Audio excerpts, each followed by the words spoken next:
আসসালামু আলাইকুম রহমতুল্লাহ।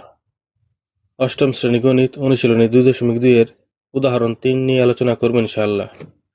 উদাহরণ 3, একটি ফ্ল্যাট মালিক কল্যাণ সমিতি আদায়কৃত সার্ভিস চার্জ থেকে উদ্বৃত্ত 2 লাখ টাকা ব্যাংকে 6 মাস অন্তর চক্রবৃদ্ধি মুনাফা ভিত্তিক স্থায়ী আমানত রাখলেন। মুনাফার হার বার্ষিক 12 টাকা হলে 6 মাস পর ওই সমিতির হিসাবে কত টাকা মুনাফা জমা হবে? 1 বছর পর চক্রবৃদ্ধি মূলধন কত হবে? তাহলে এটা হচ্ছে প্রশ্ন। এখন আমরা সমাধান করব। সমাধান লিখে লিখব। দেওয়া আছে আসল পি ইকুয়াল টু 2 লাখ টাকা। এই যে 2 লাখ টাকা দেওয়া আছে, উদ্বৃত্ত মানে অতিরিক্ত 2 লাখ টাকা, এই টাকাটাই হচ্ছে আসল, আর আসলকে পি দ্বারা প্রকাশ করা হয়, এই জন্য লিখলাম আসল পি ইকুয়াল টু 2 লাখ টাকা। তারপর মুনাফার হার আর হচ্ছে 12%। এই যেখানে বলা আছে বার্ষিক 12 টাকা, মানে বার্ষিক শতকরা 12 টাকা, তাহলে এইটাই হচ্ছে মুনাফার হার। মুনাফার হারকে আর দ্বারা প্রকাশ করা হয়, তাহলে মুনাফার হার বার্ষিক 12 টাকা। মুনাফার হার আর দ্বারা প্রকাশ করা হয়, আর লিখবো 12%। 12%। লেখার পর এখন 12 করে থাকবে, এই পার্সেন্টকে উঠিয়ে দিয়ে 100 দিয়ে ভাগ দিব। এখানে টাকা লিখবো। এবার 12কে 100 দিয়ে ভাগ দিলে কত হয়? 0.12 টাকা। 0.12 টাকা। মুনাফার হার আর সমান কত পেলাম? 0.12 টাকা। তারপর সময় n = 6 মাস দেওয়া আছে। এখানে বলেছে যে 6 মাস অন্তর, মানে 6 মাস পর পর চক্রবৃদ্ধি মুনাফা দিবে। ব্যাংক কি করবে? 6 মাস পর পর চক্রবৃদ্ধি আকারে, চক্রাকারে কি দিবে? মুনাফা দিবে। যেমন অন্য অঙ্কের মধ্যে দেখা যায় প্রতি বছরে চক্রাকারে মুনাফা দেয়, কিন্তু এখানে বলেছে 6 মাস। 6 মাস অন্তর, মানে 6 মাস পর পর চক্রাকারে মুনাফা দিবে। তো সময় বলেছে 6 মাস, তাহলে লিখবো সময় n = 6 মাস। এখন এই 6 মাসকে আমরা বছরে নিয়ে যাব। এই 6কে 12 দিয়ে ভাগ দিলে বছর হয়ে যাবে। 6কে 12 দিয়ে ভাগ দিলে বছর। তারপর 6 এবং 12 কাটাকাটি করলে কি হয়? উপরে 1 নিচে 2, মানে 6 দিয়ে কাটবো। 6 একে 6, 6 দুগুণে 12, উপরে 1 থাকবে, নিচে 2 থাকবে। অথবা এইভাবে করা যায়, 6 এই 6কে ভাগ দিব 12 দিয়ে, ভাগ দিলে কত হয়? 0.5। 0.5 বছর যেই কথা, আর 2/1 বছর একই কথা। তাহলে মানে হাফ বছর, 6 মাস মানে অর্ধেক বছর, তাই না? এটাই। তাহলে সময় n = 6 মাসকে কি করলাম? হাফ বছর পেলাম। তাহলে আমরা কি পেলাম? এখানে আসল পি সমান 2 লাখ টাকা পেলাম, মুনাফার হার আর সমান 0.12 টাকা পেলাম, সময় n = এই 6 মাসকে পেলাম হাফ, মানে অর্ধেক বছর। আমরা জানি মুনাফা, সরল মুনাফার ক্ষেত্রে আমরা জানি মুনাফা I = PRN। এখানে বলেছে 6 মাস পর ওই সমিতির হিসেবে কত টাকা মুনাফা জমা হবে। এখানে মুনাফা বলছে, চক্রবৃদ্ধি মুনাফার কথা এই এই জায়গাটুকুর মধ্যে চক্রবৃদ্ধি মুনাফার কথা বলেনি, মুনাফা বলছে। শুধু মুনাফা বললে সরল মুনাফা বোঝায়। তাহলে আমরা লিখবো, আমরা জানি মুনাফা মানে এটা হচ্ছে সরল মুনাফা। মুনাফা এটা সরল মুনাফার সূত্র। মুনাফা I = PRN। I = PRN, এটা হচ্ছে সরল মুনাফার সূত্র। আর এখানে বলেছে যে মুনাফা জমা হবে, কত টাকা মুনাফা জমা হবে। তো এটার দ্বারা হচ্ছে সরল মুনাফার কথা বোঝানো হয়েছে। সরল মুনাফার সূত্র হচ্ছে I = PRN।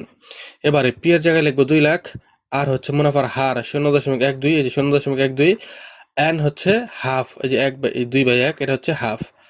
তাহলে এই তিনটা বসালাম। বসানোর পর এখন 2 লাখ গুণ 0.12, এই দুইটাকে গুণ দিলে কত হয়? 24,000। 2 লাখের সাথে 0.12 গুণ দিলে হয় 24,000, সেটা উপরে লিখে দেব। আর নিচে 2 রয়েছে, 2 নিচে লিখে দেব। এবার 24,000কে ভাগ দেব 2 দিয়ে। 24,000কে 2 দিয়ে ভাগ দিলে কত হয়? 12,000। 12,000 টাকা। তাহলে মুনাফা আয় সমান পেলাম 12,000 টাকা। তার মানে সুতরাং 6 মাস পর মুনাফা 12,000 টাকা। 6 মাস পর মুনাফা কত? 12,000 টাকা। প্রশ্ন বলেছে যে 6 মাস পর ওই সমিতির হিসাবে কত টাকা মুনাফা জমা হবে। তাহলে 6 মাস পর মুনাফা 12,000 টাকা জমা হবে। এবং এখানে কি লিখলাম? প্রথম 6 মাস পর চক্রবৃদ্ধি মূলধন। প্রথম 6 মাস পর চক্রবৃদ্ধি মূলধন। বন্ধুরা, চক্রবৃদ্ধি মূলধন হচ্ছে শুরুতে যে টাকা থাকে, তারপর নির্দিষ্ট সময়ের পরে যে মুনাফা পাওয়া যায়, ওই মুনাফা আর শুরুতে টাকা এটা যোগ করতে হয়। যোগ করলেই চক্রবৃদ্ধি মূলধন পাওয়া যায়। যেমন প্রথম 6 মাস পর চক্রবৃদ্ধি মূলধন আমরা P1 লিখেছি। P1 কেন লিখেছি? কারণ আমরা আরেকটি আসল পেয়েছিলাম 2 লাখ, সেটাকে পি দ্বারা প্রকাশ করেছি। এখন যেহেতু অন্য একটি আমাদের আসল বের হবে, অন্য একটি আসল বা মূলধন বের হবে, এই জন্য সেটাকে P1 দিলাম। তারপর প্রথম 6 মাস পর চক্রবৃদ্ধি মূলধন আমাদের মাসের শুরুতে, মানে শুরুতে কত ছিল, 2 লাখ টাকা। আর 6 মাস পরে লাভ মানে মুনাফা কত পেয়েছি, 12,000। তাহলে আমাদের চালান মানে মূলধন ছিল 2 লাখ, আর লাভ পেয়েছি 12,000। এই দুইটা যোগ দিলে কত হবে, 2,12,000। এখন 6 মাস পর এই 2,12,000 হবে মূলধন। লাভ সহকারে যেটা আমাদের মূলধন ছিল, এই দুইটা মিলিয়ে 2,12,000 টাকা হয়েছে। এখন হবে এই 2,12,000 টাকা মূলধন। প্রথম 6 মাস পর চক্রবৃদ্ধি মূলধন কত হবে, 2,12,000 টাকা। আমরা প্রথম 6 মাস পর চক্রবৃদ্ধি মূলধন পেয়েছি 2,12,000 টাকা। তারপর পরবর্তী 6 মাসের চক্রবৃদ্ধি মূলধন বের করলে এই 6 মাস আর আগের 6 মাস 12 মাস, মানে 1 বছর এটা বের হয়ে যাবে। পরবর্তী 6 মাসের চক্রবৃদ্ধি মূলধন কি হবে, মূলধন যোগ মুনাফা। মূলধন যোগ মুনাফা, আমরা মূলধনের বরাবর লিখব P1 যোগ মুনাফা সমান I লিখব। P1 হচ্ছে যেটা আমরা এই যে প্রথম 6 মাস পর চক্রবৃদ্ধি মূলধন P1 2,12,000 টাকা পেয়েছি, P1 এই P1 হচ্ছে এটাই।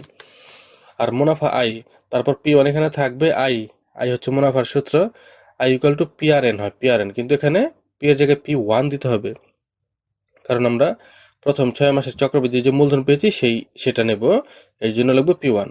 তাহলে এবার কি করব, P1 এখানে P1 কমন যাবে, P1 কমন গেল। কমন যাওয়ার পরে যেহেতু কমন গেল, এখন P1 তো কমন এখান থেকে নিয়ে ফেললাম, তাহলে এখানে কিছু নেই, মানে 1 থাকবে, মানে 1 থাকবে, যে 1। আর এই P1 দেখি P1 বন্ধুরা, যেখানে এই P1 কাটা গেলে কি থাকে, RN থাকে, শুধু RN থাকে এখানে। এবার P1 এর জায়গায় কত বসাবো, 2,12,000 আমরা পেয়েছি প্রথম 6 মাস পর চক্রবৃদ্ধি মূলধন, সেটা হচ্ছে 2,12,000 টাকা। আর এক থাকবে আর মুনাফার হার, আমরা কত পেয়েছিলাম, 0.12, 0.12 মুনাফার হার। আর সময় পেয়েছিলাম n সমান হাফ, অর্ধেক বছর। এই যে সময় হচ্ছে হাফ বছর, মানে অর্ধেক, এই হাফ লিখবো। তারপর হচ্ছে 2,12,000 থাকবে এখানে। এই দুইটা কি করবো এখন দেখি, এক থেকে থাকবে এই 0.12, এটাকে 2 দিয়ে ভাগ দিব। 0.12 স্থান হচ্ছে উপরে উপরে যাবে, লবে, তার মানে এটাকে 2 দিয়ে ভাগ দিলে হয় 0.06। এবার 2,12,000 থাকবে, আর এক, আর এই মানে দুইটা যোগ করলে কত হয়, 1.06 হয়। তারপর 2,12,000 গুণ 1.06 দিলে কত হয়, 2,24,720 টাকা, 2,24,720 টাকা।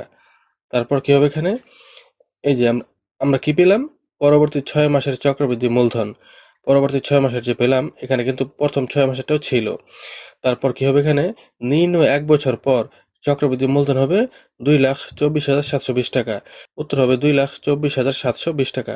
কারণ এখানে এই মূলধনটার মধ্যে যেমন পরবর্তী 6 মাসের রয়েছে, আর আগে যে 6 মাস বের করলাম সেটাও রয়েছে। তার মানে 1 বছরের চক্রবৃদ্ধি মূলধন হচ্ছে 2,24,720 টাকা।